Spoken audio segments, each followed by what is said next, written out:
o'clock vai celebrar 5 anos de existência aqui na Aruba eigenlijk. Dus in 2019 nós decidimos abrir 5 o'clock e a minha está até manager tempo na já.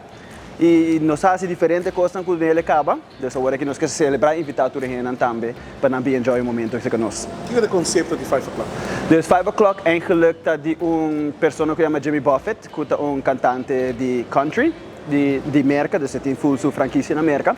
E também ele expandiu depois na Jamaica, expandeu na Aruba, tem uma Corsal também agora aqui. E também é lugar que eu por vir para disfrutar pouco, então enjoy o momento com a família, etc, etc.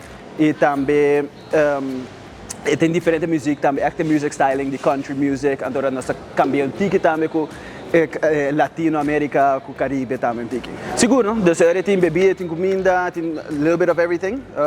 Dus mais tanto nós tem burgers nós tem quesadillas nós tem chicken wings, que custa mais bem dique e também, of course, alcohol e nós temos todos os cocktails que nós vamos beber, especialmente de 5 o'clock. Sim, dus me quero invitar toda a gente para começar também aqui Diabierna, o dia 3 de dezembro.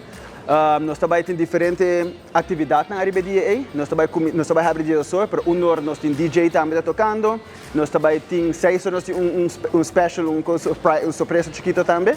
E cheio nós temos banda dentro também para tocar ticket de carnaval, música de carnaval.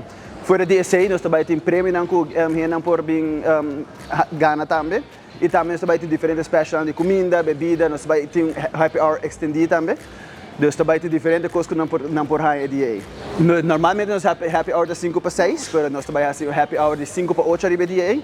Que men riba também diferentes drinks de $5, riba também diferente comida também riba special price. Dus vamos subir para baixo essa área também. Seguro, não? Se nós também walk ticket mais lá também, of the video camera to work.